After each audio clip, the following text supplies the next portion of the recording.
കെ.ജി. ജ്യോതിർഘോഷ്, കുറെ കാലമായി പാർട്ടിയിൽ കേൾക്കാത്ത വാക്കാണ് വിഭാഗീയത. വിഴിഞ്ഞം പാർട്ടിയിൽ വിഭാഗീയത തിരിച്ചു കൊണ്ടുവരുമോ?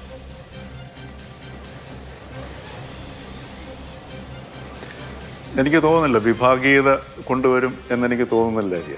കാരണം എന്താ വെച്ച് കഴിഞ്ഞാൽ വിഭാഗീയത എന്ന് പറയുമ്പോൾ രണ്ട് ഭാഗങ്ങളുണ്ടാവണം. ആ രണ്ട് ഭാഗങ്ങളുണ്ടാകുമ്പോൾ മാത്രമേ ഒരു പിളർപ്പിൻ്റെ അല്ലെങ്കിൽ ഒരു വിള്ളലുണ്ടാകുമ്പോൾ മാത്രമേ വിഭാഗീയത ഉണ്ടാകത്തുള്ളൂ. ഇപ്പോൾ എനിക്ക് തോന്നുന്നു ഇപ്പോൾ പാർട്ടിയിൽ വിഭാഗീയതയുടെ ഒരു ലക്ഷണം കാണുന്നില്ല. അത് തിരിച്ചറിയണമെന്നുണ്ടെങ്കിൽ ഇന്നത്തെ നമ്മൾ ശ്രീ ഇ.പി. ജയരാജൻ്റെ ആ ഒരു പ്രസ്താവന കാണണം. ശരിക്കും പറഞ്ഞാൽ മാധ്യമപ്രവർത്തകർക്കും അത് കണ്ടു പഠിക്കാവുന്നതാണ്. എങ്ങനെയാണ് വ്യക്തതയോടുകൂടി കാര്യങ്ങൾ പറയുന്നത്. ശരിക്കും പറഞ്ഞാൽ ഒരു പവർ പോയിന്റ് പ്രസൻറ്റേഷനിലെ ബുള്ളറ്റ് പോയിന്റ്സ് പോലെയാണ് ഇന്ന് ഇ.പി. ജയരാജൻ പറഞ്ഞത്. അതായത് വിഴിഞ്ഞം പദ്ധതി ഒരു വിവാദമാക്കുന്നത് കേരളത്തിൻ്റെ താല്പര്യത്തിന് നല്ലതല്ല. എന്നിട്ട് അദ്ദേഹം ഗവൺമെൻറ്റിനെ ഉപദേശിക്കുന്നു, ഇത് നിങ്ങൾ നല്ല രീതിയിൽ നടത്തിക്കൊണ്ട് പോകണം, മന്ത്രിമാരും ഗവൺമെൻറ്റൊക്കെ ശ്രദ്ധിക്കണം, ഈ പദ്ധതി നമ്മുടെ കേരളത്തിൻ്റെ വികസനത്തിന് ആവശ്യമാണ്, പൊതു താല്പര്യത്തിന് ആവശ്യമാണ്, എന്തെങ്കിലും അദാനി വിശദീകരിച്ച കാര്യം വരെ പറഞ്ഞു.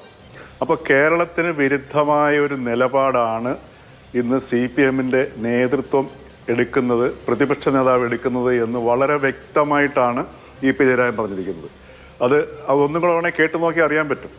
അപ്പോൾ ഇന്ന് ഈ CPM-ൻ്റെ പുറത്തുള്ള ഏറ്റവും വലിയൊരു ആരോപണം എന്ന് പറഞ്ഞാൽ എന്തെല്ലാം കേരളത്തിൻ്റെ മാറ്റത്തിനോ അല്ലെങ്കിൽ വികസനത്തിനോ ഒക്കെ ഒരു കാലം കൊണ്ടുവരുന്ന മാറ്റങ്ങൾ വരുന്ന സമയത്ത് അതിനെല്ലാം എതിര് നിൽക്കുക, കേരളത്തിനെ പിന്നോട്ടടിച്ചതിൽ മുഖ്യമായ പങ്ക് CPM-ൻ്റെതാണ്. ഇപ്പോൾ ട്രാക്ടർ വന്നപ്പോഴാണെങ്കിലും കമ്പ്യൂട്ടർ വന്നപ്പോഴാണെങ്കിലും ഇങ്ങനെയൊക്കെയുള്ള ഒരുപാട് ആക്ഷേപങ്ങൾ ഇപ്പോഴും CPM-ന് പുറത്ത് നിൽക്കുന്നുണ്ട്.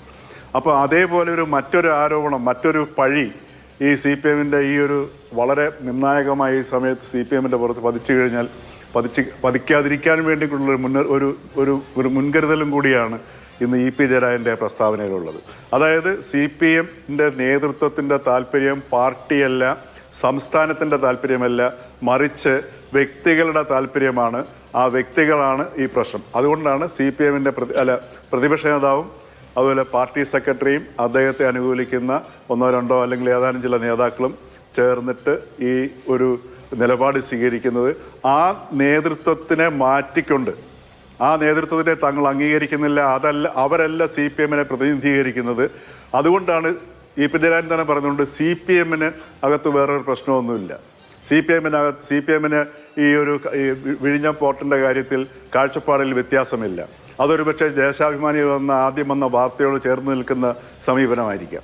അപ്പോൾ അതുകൊണ്ട് CPM-നകത്തൊരു പ്രശ്നമില്ല എന്ന് പറയുകയും അതോടൊപ്പം തന്നെ കേരളത്തിൻ്റെ താല്പര്യത്തിന് വിരുദ്ധമായിട്ട് ഈ ഒരു വിവാദമുണ്ടാക്കരുത്, ആ വിവാദമുണ്ടാക്കുന്നത് പ്രതിപക്ഷ നേതാവും അതോടൊപ്പം തന്നെ എം.വി. ഗോവിന്ദൻ മാസ്റ്ററുമാണെന്നുള്ളതും എല്ലാവർക്കും അറിയാവുന്ന അവരുടെ പ്രസ്താവനകൾ നമ്മുടെ മുമ്പിലുണ്ട്. ഇത് വളരെ വ്യക്തമായിട്ടാണ് ഇ.പി. ജയരാജൻ പറയുന്നത്. അത് ഈ നേതാക്കളെ മാറ്റുക, ഇവർ ഈ നേതൃസ്ഥാനത്തിരിക്കുന്നിടത്തോളം കാലം ഈ പാർട്ടിക്ക് മുന്നോട്ട് പോകാൻ പറ്റില്ല. ഇവിടെ കാരശ്ശേരി മാഷ് പറഞ്ഞതുപോലെ പ്രതിപക്ഷം എന്ന നിലയിൽ ഒരു ക്രിയാത്മകമായ പ്രതിപക്ഷമായിട്ട് മുമ്പോട്ട് പോകാൻ പറ്റില്ല. സംഘടന എന്ന നിലയിൽ ഇപ്പോൾ നേരത്തെ പറഞ്ഞു, ഈ പാർട്ടിയിൽ എന്തെങ്കിലും പ്രശ്നമുണ്ടെങ്കിൽ സംഘടനയ്ക്കകത്താണ് ചർച്ച ചെയ്യേണ്ടത്. അപ്പോൾ ആ സംഘടന എന്നുള്ളതിൻ്റെ ദൗർബല്യമാണ് ഇപ്പോൾ ഓരോരുത്തരായിട്ട് വന്ന് പറയുന്നത്. ഇപ്പോൾ ഇന്ന് എം.വി. ജയരാജനിൽ തുടങ്ങി ഇ.പി. ജയരാജൻ, അതേപോലെ തന്നെ ശ്രീമതി ടീച്ചർ, ശൈലജ ടീച്ചർ, അതുപോലെ കോട്ടയത്ത് ഇപ്പോൾ DYFI സമ്മേളനത്തിലെ യുവാക്കൾ പ്രതിഷേധം, ഇതൊക്കെ ഒരു തുടക്കത്തിൻ്റെ അല്ലെങ്കിൽ വളരെ സംഘടിതമായ പിന്നിൽ നടന്ന ചർച്ചയുടെയോ അല്ലെങ്കിൽ തീരുമാനത്തിൻ്റെയും ചില യാഥാർത്ഥ്യങ്ങൾ തിരിച്ചറിഞ്ഞതിൻ്റെ പശ്ചാത്തലത്തിലുള്ള CPM-നകത്തിൽ നിന്നുള്ളൊരു പ്രതികരണമാണ് ഈ വരുന്നത്. അത് നമ്മൾ വെറുതെ ചെറുതായിട്ട് കണ്ടിട്ട് കാര്യമില്ല.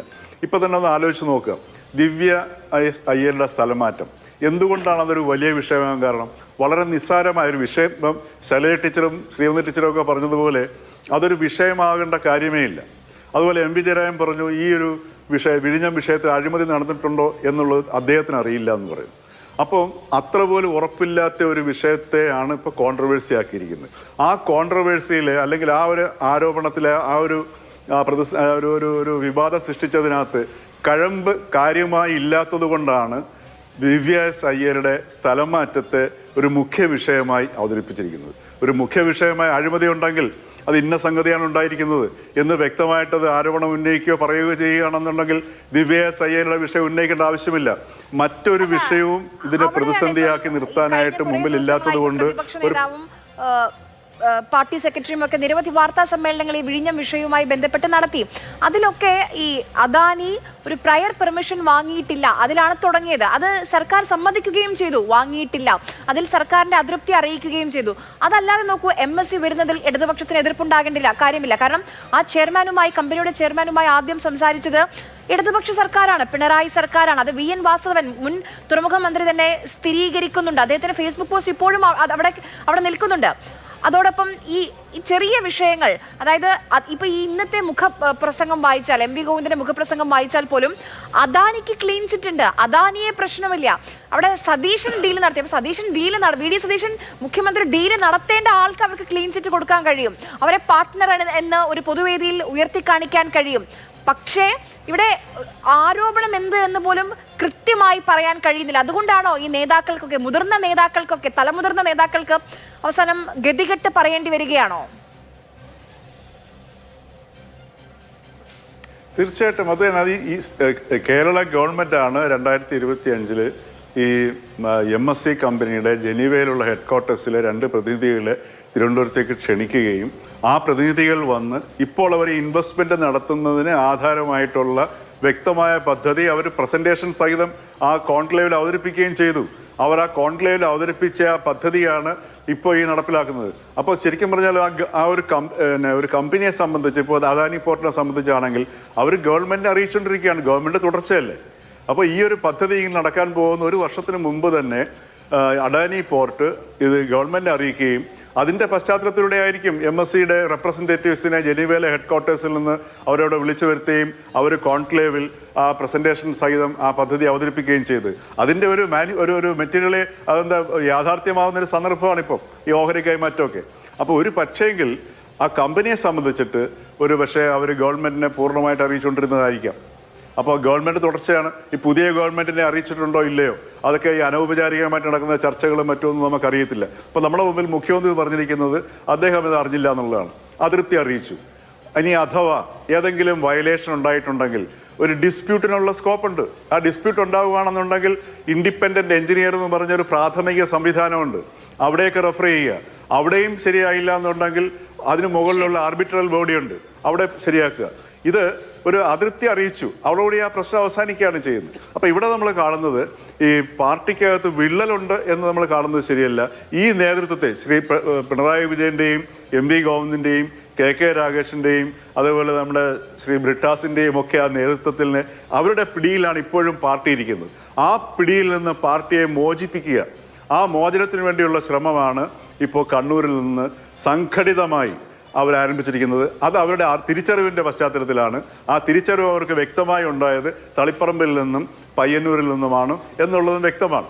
അപ്പോൾ ഇതിനകത്തൊരു വലിയൊരു ഗതികേട് പാർട്ടി നേരിടുന്ന പ്രശ്നം എന്ന് വെച്ച് കഴിഞ്ഞാൽ, ഈ പാർട്ടിയിൽ കഴിഞ്ഞ 4 നൂറ്റാണ്ടോളമായിട്ട് പിണറായി വിജയൻ മാത്രമാണ് പാർട്ടി എന്ന് പറയുന്നത്. അപ്പോൾ ഈ പിണറായി വിജയൻ മാറിക്കഴിഞ്ഞാൽ മറ്റൊരു നേതാവ് ആര് എന്നുള്ളതാണ് ഏറ്റവും വലിയ പ്രശ്നം. ഈവൻ ശ്രീ MA ബേബിക്ക് പോലും ഒരു ജനകീയ നേതാവായിട്ടോ അതല്ലെങ്കിൽ അതേപോലെ ഒരു മാസ് ലീഡറായിട്ട് ഇന്നിപ്പോൾ ഈ ഒരു കഴിഞ്ഞ 25 വർഷക്കാലമായിട്ടുള്ള ഈ പാർട്ടിയുടെ ആ സ്വഭാവം നിമിത്തം അങ്ങനൊരു നേതാവ് ഉയർന്നു വരാനില്ല. അതാണ് ഇപ്പം ശരിക്കും പറഞ്ഞാൽ CPM നേരിടുന്ന ഏറ്റവും വലിയ പ്രതിസന്ധി. കാരണം ഒരു നേതാവ് വളരെ ആവശ്യമാണ്. ഇത്തരം ഒരു ഘട്ടത്തിൽ ഒരു നേതാവ്